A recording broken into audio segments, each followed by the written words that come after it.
审美是什么？究竟是什么决定了我们的审美？为什么同样的东西，有的人那么喜欢，有的人却讨厌的不行？而审美又有高低之分吗？凭什么那种审美就更高级呢？刚才这些问题都可以追溯到根本原因上来回答，也就是究竟是什么决定了我们的审美？审美是由3层因素决定的，分别是生理层、文化层和经验层。每个人的审美都是这3种因素的综合结果。有些东西我们在本能上就觉得很好看，那大概率就是这个画面效果符合我们的生理需求。我们来看这样2张图，这一张是森林，你们仔细看看，是不是能识别出很多种不同的绿色？而这一张是秋天的森林，里面有很多种不同的红色，但你会感觉这里面的红色好像没有前面那个绿色变化那么丰富。其实它们都很丰富，但是我们对绿色更敏感，因为我们的祖先长期生活在丛林之中，需要时刻识别隐藏在树叶背后的猎物。而我们长期的生活中也发现了有绿植更开阔的地方，通常阳光水分更充足，我们总是在寻找这样的地方去生活。所以你看莫奈这张画，这个撑阳伞的女人，有明媚的阳光，绿色的植物，还有一个看上去很健康的女性，我们会本能的喜欢这样的场景。从文艺复兴时期到法国新古典主义，这场延绵数百年的欧洲写实绘画体系的审美逻辑中，越来越强调的是清晰的轮廓总要放在主体物周围，最强的颜色对比也仍然要放在这个位置，而主体一般都比同类事物要大。这一张下半部分是这个画面的主体，颜色对比很强烈，轮廓更清晰。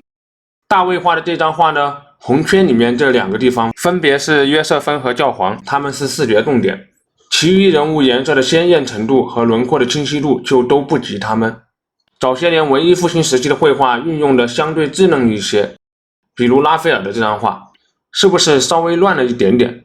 主角好像是谁没有那么清晰了，因为这个阶段的壁画基本上主要是靠轮廓的清晰程度和人物的大小来确定主体的。许多更久远的埃及壁画和敦煌壁画也是这么干的，你会发现不重要的角色通通都变小，只是拉斐尔的大小变化更符合透视，更符合真实视觉，但是大小的变化意义是一样的。在《游戏设计之道》这本书里就清晰地说出了人脑是一个参数结构模块的怪物，我们的大脑总是在不由自主的不停地归纳总结事物，试图寻找其中的规律，好让这个世界变得更简洁明了。但是同时人脑有4个所爱：爱偷懒、爱规律、爱新奇、爱简洁。我以伦勃朗的夜巡为例讲解，大家就更能明白这种画面的处理技巧和生理层的审美诉求结合的逻辑。而所谓的伦勃朗光来源于舞台的灯光设计，更是这种逻辑下的极端体现。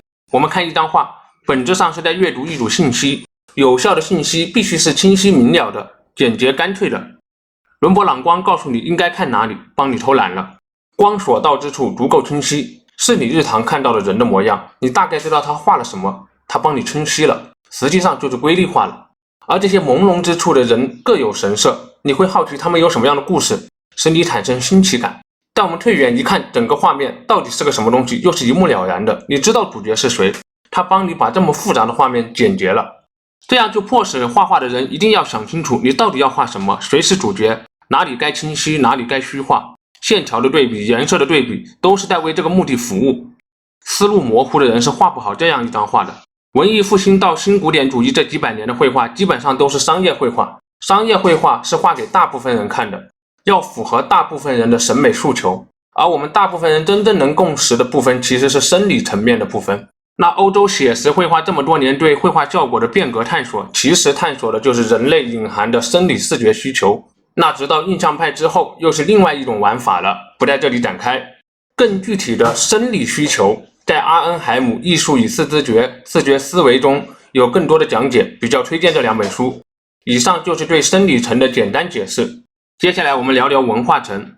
楚王好细腰，唐朝尚肥美。南北朝的佛造像清秀，唐朝的佛造像大气。古希腊时期的肌肉美男腹外侧肌是隆起的，现代的肌肉美男这个地方必须得内收，更加像超人一样呈现一个倒三角形状态。这样的审美通常是由上层引领的，在一开始少部分贵族阶级内部开始流行，然后逐渐向下传播，成为一种时代主流。对这种审美的追求隐含了一部分对权力的崇拜，喜欢它就意味着更高级、更有品位。这种审美的话语权永远都是由上层掌握的，这是它内生的权力崇拜机制所决定，同时也意味着它永远是属于少部分人的审美，大部分人只能向往和崇拜，但是不可能得到。因为更高级、更有品位的人，大部分时候是更有权力的人，权力永远只集中在少部分人手上。以上是对文化层面审美的一个极端简化解释，注意我的用词，这是极端解释，方便大家理解。事实上，权力的斗争是相互交替的过程，是上层和底层互相博弈的发展。但是这是一个非常漫长而复杂的精巧结构了。想要了解这种审美上的博弈，我非常推荐去学习中国的绘画历史。主流的历史就是文人画的历史，大部分正常教科书都是这么写的。我之前在这个视频里有推荐，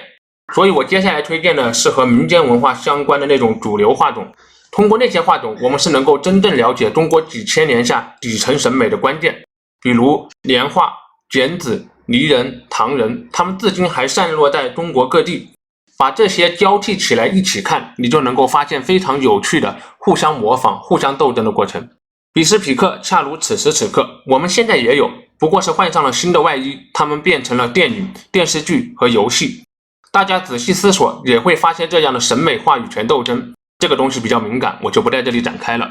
而且当文化层的审美和生理层的审美相互融合时，我们就更加难以分辨。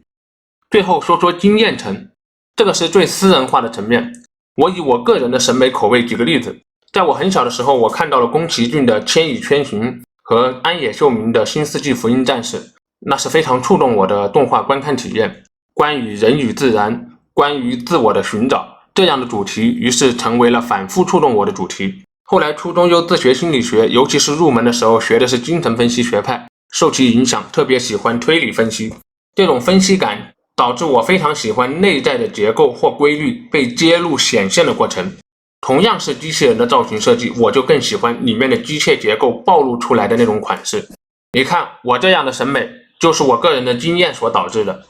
人类的本质就是个复读机，我们喜欢重复体验令我们感动、开心、确认自我存在的那些时刻，而这些影响我的作品和书籍，他们又受到了当时文化层面的影响。所以你发现了吗？人的审美就是这么一个复杂的事情，它是这三层因素交替综合的结果。我们很多人的审美既有相同的部分，又有很多不一样的部分，这是再正常不过的事情了。但你也会发现一件事情，在这三层审美里面，个人的经验层审美是你能把握的，是你能够拥有更多自我决定权的，它承载了你更多的自我意识，是一种后天因素占主导的东西。一个人的审美的成熟是从不自知的生理层面开始，在成长的过程中触碰主流文化审美。这个过程中，我们慢慢的了解了自己，成长了，变得更有自信了，于是更加肯定的回归自己的经验层。经验层的审美成为了自己诸多审美中的主导部分。你对自己了解的越深，你就越不会排斥他人，就越能接受人的多样性。而审美的核心魅力之一，就是在多样性中找到自己。而你能够找到的那个自己，也是从这个多样性之中涌现出来的。所以求同存异是最好的审美态度，找到自我是你能够真正体验审美的幸福时刻。举一反三一下，既然我们喜爱的事物是这样的，那让我们讨厌的东西是不是也是这样的呢？有什么东西是我们真正讨厌的？你讨厌的是不是别人想让你讨厌的呢？以上就是我对这个问题的简略回答，希望能有所帮助。这三层的架构模型是我提出来的一个粗糙想法，导致我提出这种模型的书籍主要是心理学和绘画史，但是这些书比较多，所以没办法提炼出最主要的那几本。如果你们有看到类似的框架模型的理论书籍，记得推荐给我。我是维维老师，喜欢回答分享绘画问题，让我们下一期再见。